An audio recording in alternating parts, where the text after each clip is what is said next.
Hello, in today's video we'll be replacing the water pump on the Chevy Impala, which is completely seized and will not even budge. The first thing we'll want to do is remove the coolant cap, but you'll want to make sure that the engine has been sitting for a while and has cooled down before removing it. Next we'll want to drain the coolant, and to do this we'll want to locate the radiator petcock on the lower passenger side corner of the radiator.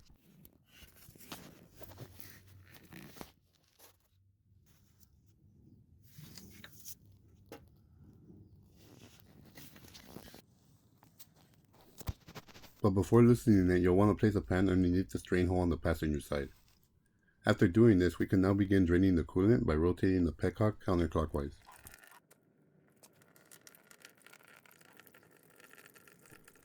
We'll now have to remove the support above the battery. It is held on by 3 bolts, and for this we'll need a 13mm socket to do so.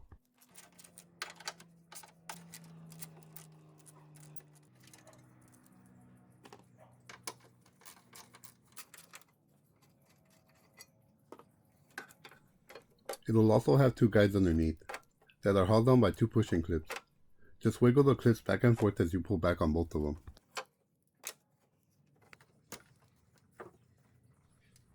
Next we'll need a 10mm socket to remove the battery terminals, starting with the negative first.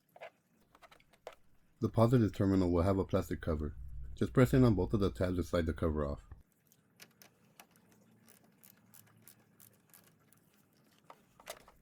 Now we can just tuck the cables out of the way. To remove the battery hold down, we'll need a 13mm socket plus an extension, a 6" in this case.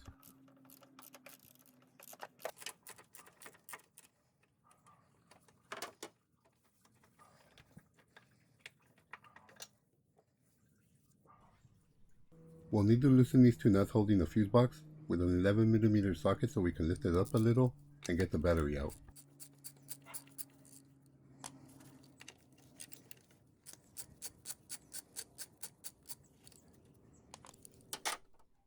We should now be able to get the battery up and out.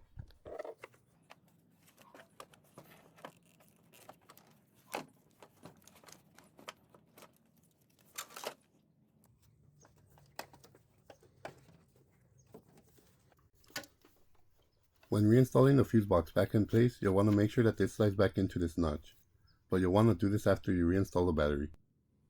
Next comes the coolant overflow. You'll want to use a 10mm socket to remove these 2 nuts holding it in place.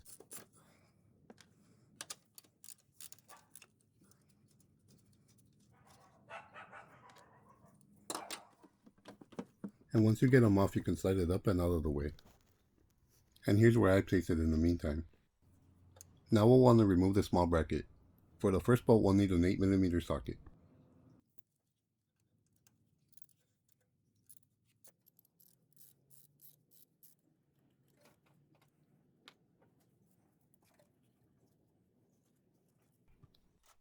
And we'll need a 13mm socket for this other bolt.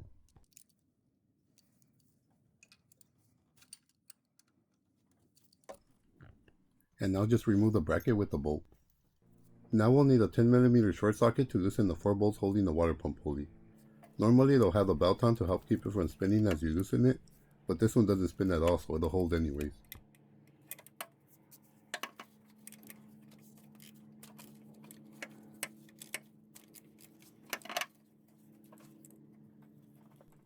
This one doesn't have the belt on anymore since it came off, but most of you will. And for this you'll want to use a 3/8 ratchet on its own, the longer the better, and just slide it into the squared portion of the tensioner and push down to release tension. And now we can just slide the belt off the alternator here up top.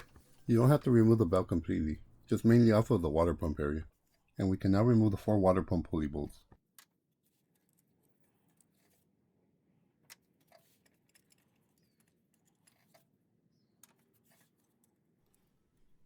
And you'll want to remove the pulley with the last bolt. We are now ready to remove the water pump. As you can see, the water pump is held on by 5 bolts. Here's 1, 2, the 3rd,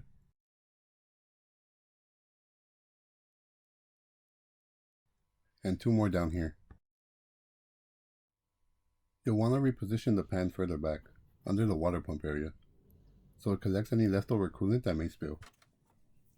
We'll need a 13mm socket to loosen and remove the 5 water pump bolts. I always start with the bolts that are harder to reach, those being the lower ones. And that's the first.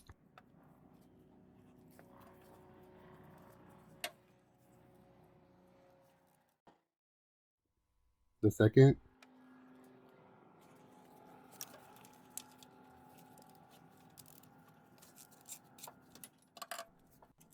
The third.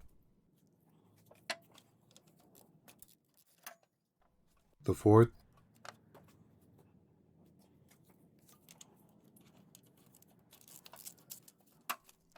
And the fifth. And now that the bolts are off, sometimes the water pump can be wiggled off by hand, but this one's not budging. So I get the other end of a rubber mallet and tap it a few times. And yep, that does the trick. Wow, this water pump really is stuck. And now we want to remove the gasket, which is still stuck on the block. And here's our new water pump next to our old one. And this is how the water pump should spin. But this one doesn't even spin, move, or anything. And now we'll want to clean the surface before installing our new water pump. I use a razor blade angled against the surface to get rid of any bigger pieces. But be careful to avoid cutting yourself if you do it this way.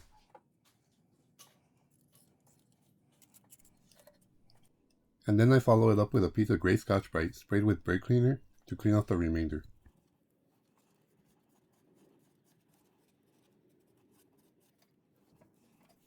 And now I just wipe off the surface with a rag.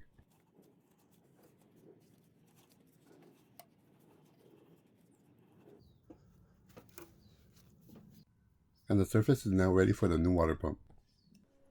The new water pump should come with a new gasket, and this one does not need any silicone when installed, so you'll want to install it as is.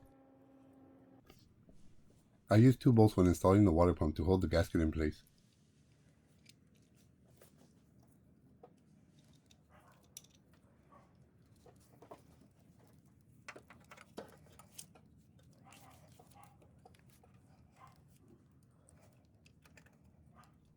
And once you got the water pump in place, you'll want to hand tighten the 2 bolts, and you'll want to install the remaining 3.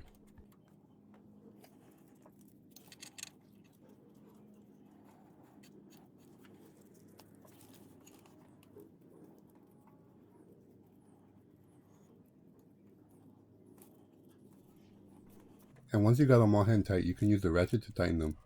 You'll want to use a crisscross pattern. You'll want to just tighten them snug. We still gotta use a torque wrench for the final tightening.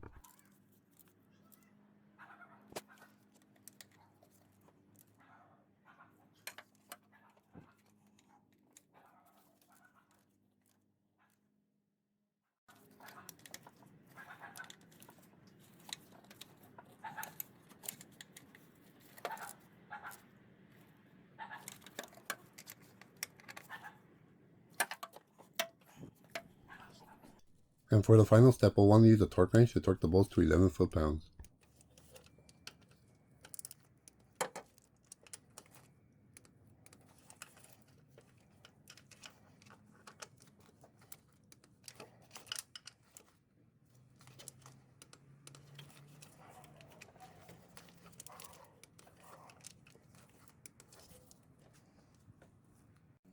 We're now ready to reinstall the pulley plus the 4 bolts.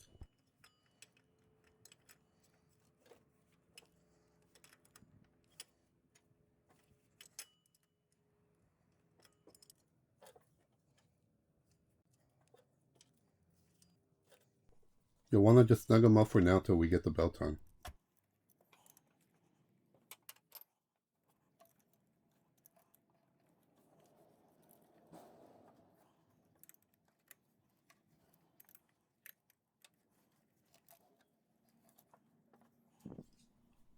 You'll want to make sure that the radiator petcock is tightened.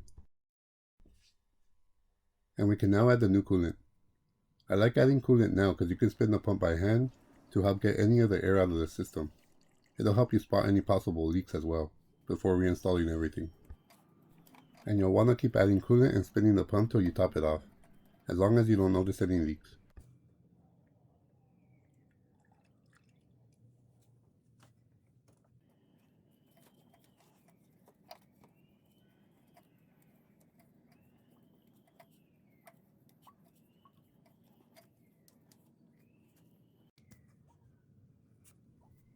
And now that the coolant is topped up, we can reinstall the belt. You'll want to install it around all the pulleys, leaving the alternator for last. And once you push down on the tensioner, install it on the last pulley, which is the alternators. And now you'll want to go around all the pulleys, making sure that the belt is fully in the grooves.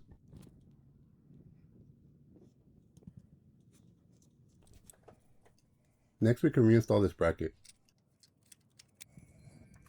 You'll notice that the notch on the bracket sits inside that little hole.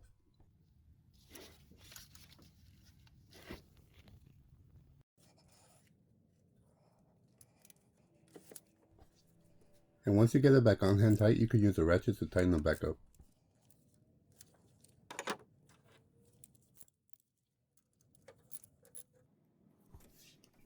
You can also tighten and torque the pulley bolts to 18 foot-pounds.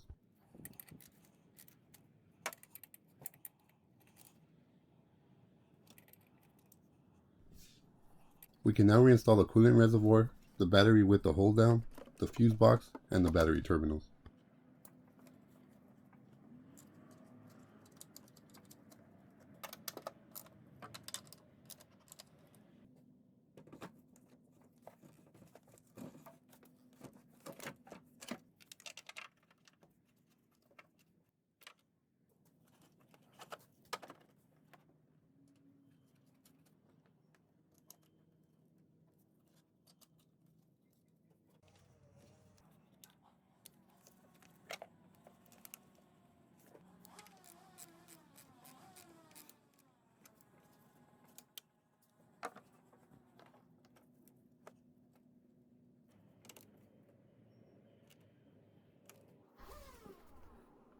Now just top off the coolant if it needs it, and then put the cap back on, but not all the way, just a full turn. Next, you'll want to turn on the car and raise the RPM to 2,500 and hold it there for 40 seconds.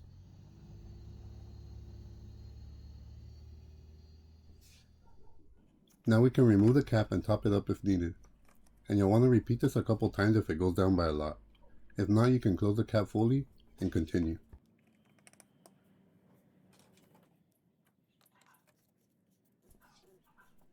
Follow up by filling the coolant reservoir to the full mark.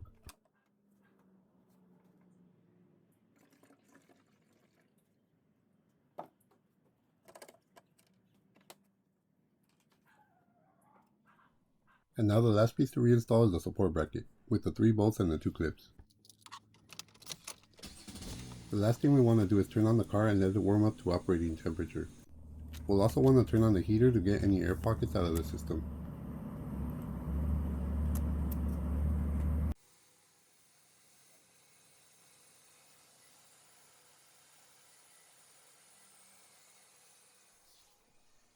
After it warms up, you'll want to let it cool down for about an hour and recheck the coolant level. If it needs coolant, add it. If not, close it up and you're done. Well, I hope you found this video helpful and informative. If you did, please click that like button to support my video and my channel. And please subscribe if you haven't done so.